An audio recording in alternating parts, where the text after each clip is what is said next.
Interview with Saphira the Dragon from the book Bringer by Christopher Poloni. What's your name? My name is Saphira Brightscales, the most magnificent and ferocious dragon in all the land of Algesia. Who is your writer? His name is Aragon Shadeslayer Bromson. It's a long and complicated story on his last name. At first we thought he was the son of Nun. Then we thought he was Morzan's son, who was one of the Forsworn. Finally we found out who his father truly was. It was Brom. So now he is known as Bromson. There are rumors among the Varden that Aragon, his cousin Rowan, and you traveled to Helgrin to save Rowan's fiancée Katrina from the Razak. Can you tell us what happened there? Yes, we did travel there. We killed almost all of the Razak except for one. We were able to find Katrina and free her. After that, Aragon started to act strange. He insisted on searching more of the cave so he could kill the last Razak and see if there was anything else in their lair. He forced me to leave him there and I didn't like it one bit. And did you leave him? Of course I did. I didn't have a choice. It was the very first time we've ever been separated, and I missed him terribly. Did you ever find out why he made you leave him there? Yes. It turns out that Katrina's father, Sloane, was also held captive there. Aragon had to figure out what to do with Sloane, because Sloane had betrayed the entire village of Carvajal to the Razak and their master Galbatorix, thus getting he and Katrina captured and dooming the villagers. What did Aragon do with Sloane? He placed a spell on him to travel to the elf city Elsmira, where the elves could take care of him since the Razak had blinded him. He also made sure that he was never to speak to Katrina or Rowan ever again. Aragon figured that would be a kinder fate than what the villagers would have done to him. I'm tiring of this conversation, human. Please move on with your other questions.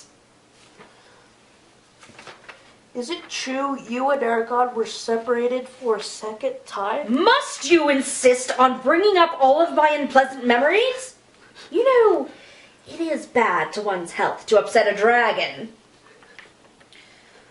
Yes, we were separated for a second time. Nosawada made Aragon go to the dwarf city to help the choosing of their new king. So why didn't you go with him? Because we had to make it look like Aragon and I were still with the Varden. We had to try and fool Galbatorix's army so that he wouldn't send Thorn and Murdoch to destroy us while Aragon was away. Of course, Aragon would be able to leave unnoticed, but someone as beautiful and bright as I would obviously be missed. So I had to stay. After Oric was crowned king of the dwarves, Nosawada wanted you to get Aragon and to bring him back to the Varden in order to help with our next big battle. But instead, Aragon insisted on going to the elf city Elsmira. Rumor has it that you attacked the old menorah tree. Can you tell us why you did this? Because it was ignoring me, and no one ignores a dragon. All we wanted was the bright steel from a fallen star that was buried deep beneath her roots so that we could make Aragon a new rider sword. Attacking her was the only way to get her attention and get the steel. Is it true that something magical happens when Aragon holds his sword and says its name? And what is the name and what happens? The sword's name is Bringer. For some reason, when Aragon holds the sword and says its name, the sword bursts into flame. We're still not quite sure why it does that. I heard that Renan, the elf who made all of the other riders' swords, made an oath to never, ever make another rider's sword again. How did you convince her to make Aragon's sword? I did not convince her. It was her own plan to work around her oath. She did not technically make the sword. Instead, she controlled Aragon's body and used his body to make the sword. I'm quite tired of this interview. You better hurry up and finish before I decide to have you as a snack. Okay, just one more question, and then we'll be done.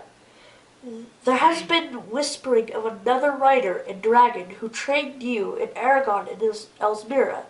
I heard that they were fighting with the elven army when Murdoch and Thorn slew them. Is this true? And if so, how do you plan to beat Murdoch and Thorn when they were able to kill someone with vast more knowledge and experience than you? Yes! We were trained by our masters Oramus and Gladia, the Golden Dragon, but they were not murdered by Murdoch and Thorn. It was Galbatorix who used Murdoch's body to kill our great masters. Too young to die. The loss of these two great teachers is a tremendous loss for all. But don't you worry, little human, for their wisdom is still with us, and we will defeat Galbatorix and his followers. Aragon is calling me. This conversation is over.